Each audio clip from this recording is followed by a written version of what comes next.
നമുക്കിന്ന് ഈ 3 colour oil പേസ്റ്റിൽ വെച്ചിട്ട് ഒരു അടിപൊളി സീനറി വരയ്ക്കാം.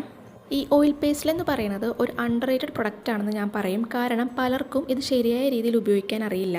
ശരിയായ രീതിയിൽ ഇത് ഉപയോഗിച്ചിട്ടുണ്ടെങ്കിൽ നമുക്കിത് വെച്ചിട്ട് നല്ല അടിപൊളി ഡ്രോയിങ്സ് ചെയ്യാൻ പറ്റും. ഞാൻ മുന്നേ പറഞ്ഞിട്ടുണ്ട്, ഇതിൻ്റെ ബ്ലെൻഡിങ് ശരിയാണെങ്കിൽ ഇതിൻ്റെ ഔട്ട്പുട്ടും അടിപൊളിയായിരിക്കും. സോ ഐ തോട്ട് ഒരു സീരീസ് പോലെ ഓയിൽ പേസ്റ്റൽ ഡ്രോയിങ് സ്റ്റാർട്ട് ചെയ്താലോ എന്ന്. So welcome to oil pastel series part 1. ഈ ഓയിൽ പേസ്റ്റൽ ഡ്രോയിങ് എന്ന് പറയുന്നത് സത്യം പറഞ്ഞിട്ടുണ്ടെങ്കിൽ ഒരു പ്രോസസ്സാണ്. ഇതിൻ്റെ ഫസ്റ്റ് പോർഷൻ കണ്ടിട്ടുണ്ടെങ്കിൽ ഇതിൻ്റെ ഔട്ട്പുട്ട് എങ്ങനെയായിരിക്കും എന്ന് നമുക്കൊരു പിടിയും കിട്ടില്ല.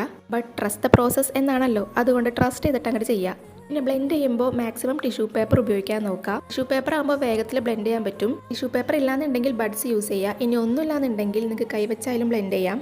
പറഞ്ഞ സാധനങ്ങളൊന്നും ഞങ്ങളുടെ കയ്യിൽ ഇല്ലയെന്ന് പറഞ്ഞിട്ട് ഇത് ചെയ്യാണ്ടിരിക്കരുത്. ഇത് എന്തായാലും ട്രൈ ചെയ്ത് നോക്കണം, വളരെ ഈസിയാണ്. അതുകൊണ്ടാണ് ഞാൻ പറഞ്ഞത് നമുക്ക് ഫിംഗർ വെച്ചിട്ടായാലും ഓയിൽ പേസ്റ്റിൽ വളരെ ഈസി ആയിട്ട് ബ്ലെൻഡ് ചെയ്യാൻ പറ്റും. പിന്നെ ഓയിൽ പേസ്റ്റിന് അധികം പൈസയൊന്നും ഇല്ല കേട്ടോ. ഇത് വളരെ ചീപ്പായിട്ട് നമുക്ക് ആർട്ട് ഷോപ്സിൽ നിന്നൊക്കെ കിട്ടും. അപ്പോൾ ഇതാണ് നമ്മുടെ ഫൈനൽ റിസൾട്ട്. എങ്ങനെയുണ്ടെന്ന് കമൻറ്റ് ചെയ്യുക. അപ്പോൾ ഇഷ്ടപ്പെട്ട ലൈക്ക് ചെയ്യുക, സബ്സ്ക്രൈബ് ചെയ്യുക. ബൈ.